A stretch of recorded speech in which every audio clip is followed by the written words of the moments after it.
Hi అండి, అందరికీ నమస్కారం. నేను మీ అదిరింది ఎక్స్ప్రెస్ అని. గత ఆదివారం బొమ్మ అదిరింది షోలో ఒక స్క్రిప్ట్ టెలికాస్ట్ అయిందండి. అందులో గల్లీ బాయ్స్ రౌడీ బాయ్స్ కలిసి చేశారు. అందులో రియాజ్ అనే మా టీం అబ్బాయి జగనన్నను ఇమిటేట్ చేయడం జరిగింది.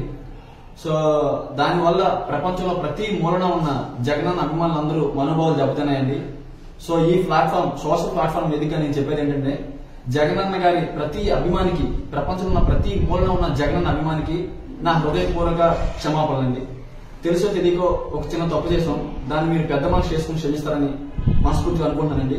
ఇకపై ఏ షోలో కూడా కామెడీగా గానీ దేనికోసం గానీ జగనన్న గారి పేరుని ఏమాత్రం మేము ఉపయోగించాం. మేము చేసిన తప్పుని మనస్ఫూర్తిగా క్షమించండి. ఇకపై ఇలాంటివి ఏవి రిపీట్ అవ్వవు. జగనన్న గారు చాలా మంచి పథకాలు చేశారు, చాలా మంచి పనులు చేశారు. నేను కూడా జగనన్న అభిమానిని. జగనన్న గారు అంటే నాకు చాలా చాలా ఇష్టం. ఆయన్ని ఎప్పుడు మేము కించపరిచేలా, ఆయన మనోభావాలు, ఆయన జగన్ గారి ప్రతి అభిమాని యొక్క మనోభావాలు దెబ్బతినేలా మేము ఏమీ చెయ్యం. ఇకపై చేసినట్లయితే అప్పుడు మా మీద యాక్షన్ తీసుకోండి. ఇప్పుడు చేసిన దానికి హృదయపూర్వకంగా క్షమిస్తారని మనస్ఫూర్తిగా కోరుకుంటూ, ఇంకొకసారి ప్రపంచంలో ప్రతి మూలన ఉన్న జగనన్న అభిమానులందరికీ హృదయపూర్వక క్షమాపణలు.